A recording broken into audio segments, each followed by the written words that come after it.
आयशा टाकिया, जिन्हें आपने Tarzan the wonder car और सलमान भाई की मोस्ट फेमस वांटेड जैसी फिल्म्स में देखा था, अपनी एक लिप सर्जरी के बाद काफी फेमस हो गई थी, and that too for all the wrong reasons.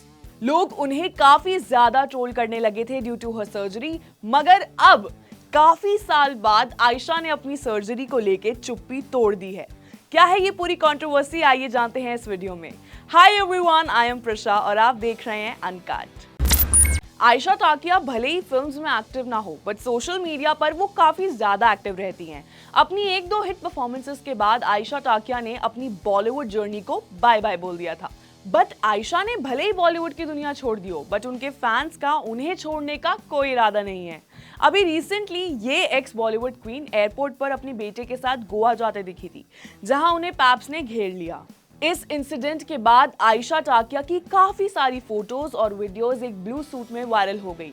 बस फिर क्या था, लोगों ने कमेंट सेक्शन में आयशा को ट्रोल करना शुरू कर दिया। कई लोग कह रहे थे कि कैसे आयशा बिल्कुल भी पहचान में ही नहीं आ रही हैं, और कई लोगों ने तो ये भी कहा कि कैसे प्लास्टिक सर्जरी करवाने के बाद आयशा ने अपनी पूरी लुक खराब कर ली है। अब ऑडियंस का तो काम है हमारे रिश्तेदारों की तरह अपनी बिन मांगी एडवाइस देने का। और आयशा टाकिया को लेके ये ट्रोलिंग कोई नई बात नहीं है, ये सिलसिला काफी टाइम से चल रहा है। अगर आप अभी इस वक्त YouTube पर जाकर कोई भी सेलिब्रिटी सर्जरीज गॉन रॉन्ग की वीडियोस देखेंगे तो आपको आयशा टाकिया का नाम सबसे पहले नंबर पर मिलेगा। और तो और कई लोग ये भी क्लेम करते हैं कि कैसे आयशा की सर्जरी के बाद ही आयशा को फिल्म्स मिलना बंद हो गया।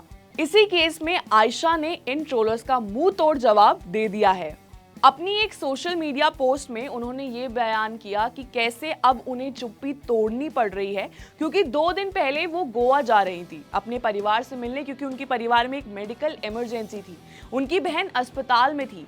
इन सब के बीच पैप्स ने उन्हें रोक लिया और उनके लिए उन्होंने पोजेस भी दिए, लेकिन उन्हें बाद में पता चला कि यहाँ पे तो देश के लोग उन्हें ट्रोल करने पे लगे हैं।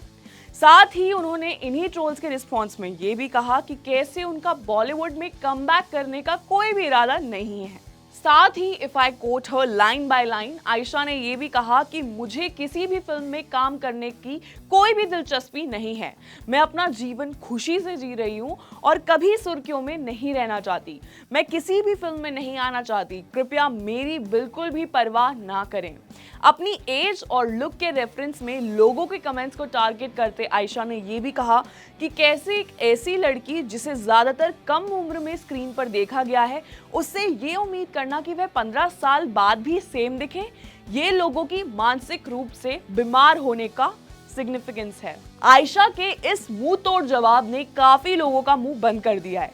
आयशा का इस चीज के बारे में फाइनली एक पब्लिक स्टेटमेंट देना ये भी बयान करता है कि कहीं ना कहीं उन्हें ये ट्रोल्स मेंटली टॉर्चर तो कर रहे थे। और सही बात है यार, आप कैसे किसी इंसान से ये एक्सपेक्ट कर सकते हो कि वो 15 साल बाद भी सेम दिखे। I think it's high time that we collectively as a society अपना आउटलुक थोड़ा सा बदल ले सेलिब्रिटीज को लेके। और अगर किसी को एक सिलेब बन के वापस अपनी नॉर्मल जिंदगी जीनी है तो इसमें बुराई क्या है। आपका आयशा खान की इस कंट्रोवर्सी पे क्या टेक है, मुझे कमेंट सेक्शन में जरूर बताएं। साथ ही एंटरटेनमेंट से जुड़ी ऐसी ही अपडेट्स और न्यूज के लिए डू सब्सक्राइब टू अनकट।